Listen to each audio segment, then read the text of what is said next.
बाबा साहेब अंबेडकर युग। अंबेडकर युग में दलितों की सामाजिक, आर्थिक और नैतिक स्थिति में क्रांतिकारी बदलाव हुआ। डॉक्टर भीमराव अंबेडकर ने समाज की कुरीतियों से निपटने के लिए राजनीतिक रूप से दलितों को संगठित किया और प्रयास किए गए। 1927 में उन्होंने समाज समता संघ की स्थापना की। वहीं 20 मार्च 1927 को डॉक्टर बी.आर. अंबेडकर ने महाड़ सत्याग्रह की शुरुआत की। महाड़ आंदोलन महाराष्ट्र राज्य के रायगढ़ जिले के महाड़ स्थान पर दलितों को सार्वजनिक तालाबों से पानी पीने और इस्तेमाल करने का अधिकार दिलाने के लिए किया गया सत्याग्रह था।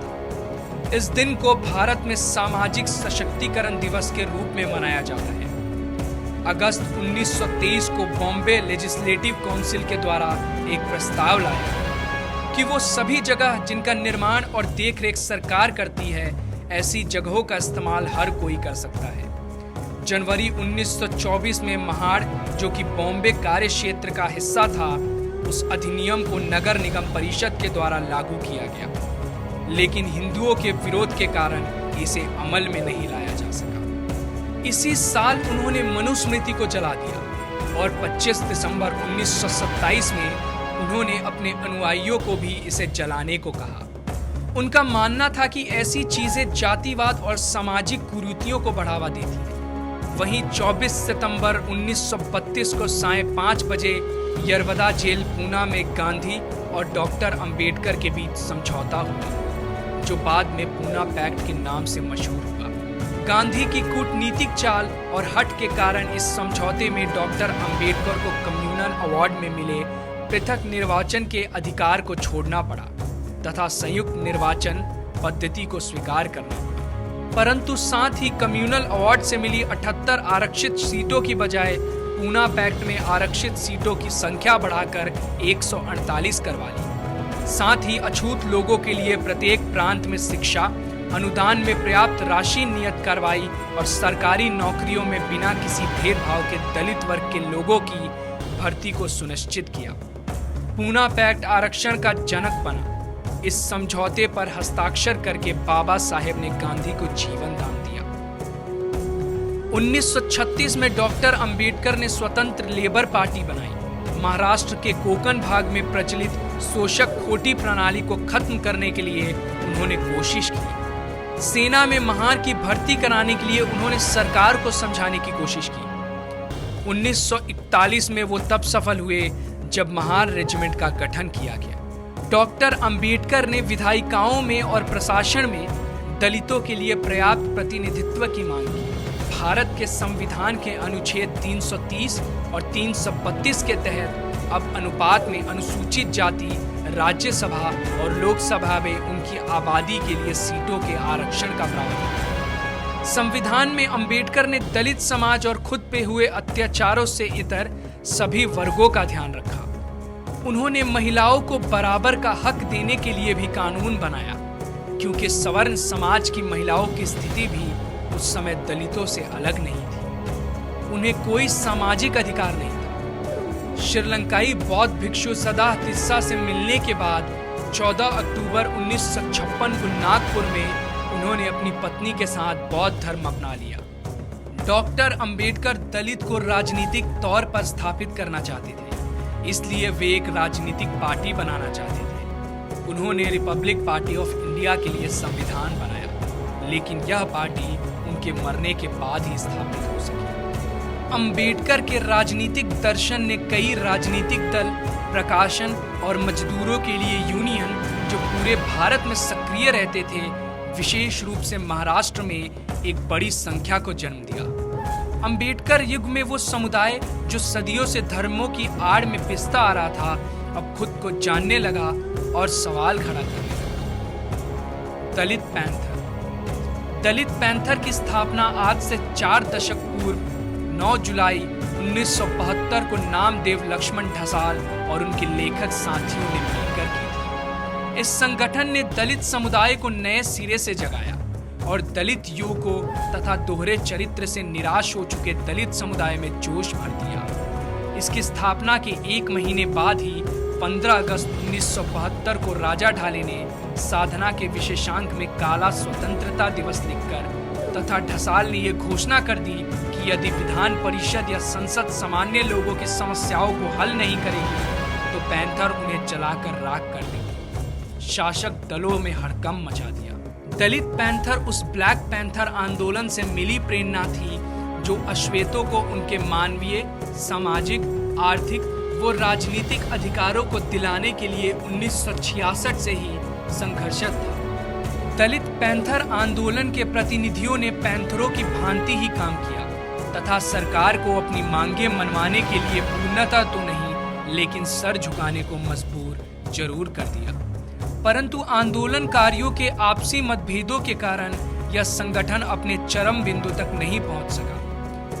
किंतु दलित सहाय के विस्तार में इसकी उपलब्धियों को नजरअंदाज करना किसी के लिए भी संभव नहीं है। दलित पैंथर आंदोलन और दलित साहित्य एक ही सिक्के के 2 पहलू हैं। इसकी स्थापना करने वाले नेता पहले से ही दलित साहित्य से जुड़े हुए थे। दलित पैंथर की स्थापना के बाद उनका साहित्य शिखर पर पहुंच गया और देखते ही देखते मराठी साहित्य के बराबर स्तर प्राप्त कर लिया। पैंथरों ने दलित लेखकों को सिर्फ साहित्य सृजन ही नहीं बल्कि मैदान में उतरकर आंदोलन में साई भागीदारी के लिए भी प्रेरित किया।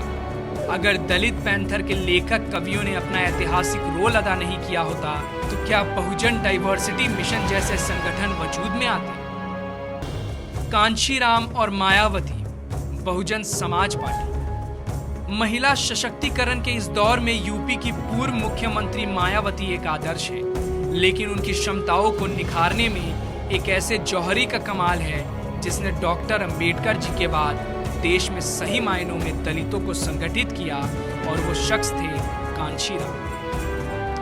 यही वक्त दलितों के भी राजनीतिक रूप से चेतनशील होने का था। हालांकि उन्हें हमेशा से भारत में आरक्षण मिला हुआ था। दलित राजनीति के सक्रिय होने का श्रेय बिना किसी संदेह कांशीराम को जाता है। कांशीराम ही थे जिन्होंने भारतीय राजनीति और समाज में एक बड़ा परिवर्तन लाने वाले की भूमिका निभाई है। कांशीराम का जन्म पंजाब के एक दलित परिवार में हुआ था। कांशीराम ने दलितों से जुड़े सवाल और अंबेडकर जयंती के दिन अवकाश घोषित कराने की मांग उठाई। 1981 में उन्होंने दलित शोषित समाज संघर्ष समिति या DS4 की स्थापना की। 1984 में उन्होंने BSP की स्थापना की। उन्होंने तब कहा था कि अंबेडकर किताबें इकट्ठा करते थे लेकिन मैं लोगों को इकट्ठा करता। उन्होंने तब मौजूदा पार्टियों में दलितों की जगह की पड़ताल की और बाद में अपनी अलग पार्टी खड़ा करने की जरूरत महसूस की। वो एक चिंतक भी थे और जमीनी कार्यकर्ता भी। कांशीराम मायावती के मार्गदर्शक थे। मायावती ने कांशीराम की राजनीति को आगे बढ़ाया और बसपा को राजनीति में एक ताकत के रूप में खड़ा किया। कांशीराम 2006 में मृत्यु के करीब 3 साल पहले से ही एक्टिव नहीं थे। दलित उत्पीड़न।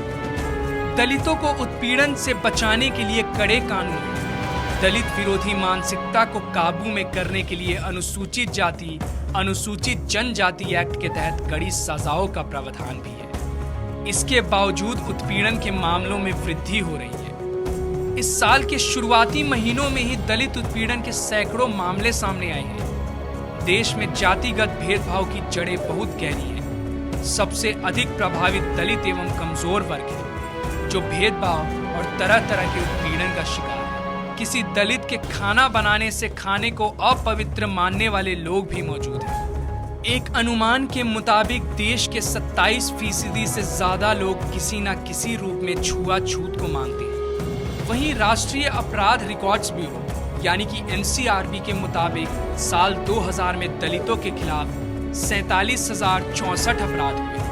हैदराबाद यूनिवर्सिटी के दलित रिसर्चर रोहित वेमुला की आत्महत्या के बाद दलितों के साथ भेदभाव पर छिड़ी बहस के साथ ही दलित उत्पीड़न के लगातार आ रहे मामलों ने दलितों को एक बार फिर से सोचने को मजबूर कर दिया। लेकिन अब दलित समाज एक हो रहा है, जिसका उदाहरण ये है कि ऊना से शुरू होकर पूरे गुजरात में फैल चुके दलित आंदोलन ने न सिर्फ दलितों की मुक्ति की राह दिखाई है, बल्कि यह देश भर में उत्पात मचाने वाले सांप्रदायिक जातिवादी हत्यारे गिरोहों का एक मुंह तोड़ जवाब भी पेश कर रहा है। इसने दिखाया है कि दलितों का सामूहिक आक्रोश खुद ही अपना चेहरा, अपने संसाधन और अपनी विचारधारा हासिल कर लेता है। द्वंद्ववाद का यह अनोखा फेर है कि दलितों की मुसीबतों का हल हिंदू राष्ट्र की प्रयोगशाला में तैयार हो रहा है। दलित समाज एक हो रहा है, आगे बढ़ रहा है, अपनी आवाज उठा रहा है। इसका उदाहरण है कि 21 साल की दलित लड़की टीना डावी भारत की सर्वोच्च परीक्षा IAS टॉप करती है। दलित युवा नागराज मंजुले मराठी फिल्म सैराट बनाते हैं, जो 100 करोड़ का बिजनेस करने वाली पहली मराठी फिल्म बन जाती है।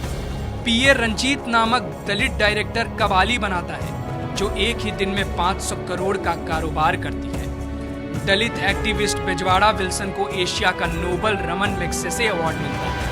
दयाशंकर सिंह बसपा प्रमुख मायावती को अपशब्द कहने के कारण नप जाते हैं और दलितों से टकराने पर अजय गुजरात की मुख्यमंत्री आनंदीबेन CM की कुर्सी खो देती है। बाबा साहब ने कहा था, 21वीं सदी हमारी होगी। आज उनका ये कथन सार्थक हो रहा है। दलित अब दमित होने के बजाय अपने हक की लड़ाई लड़ रहा है।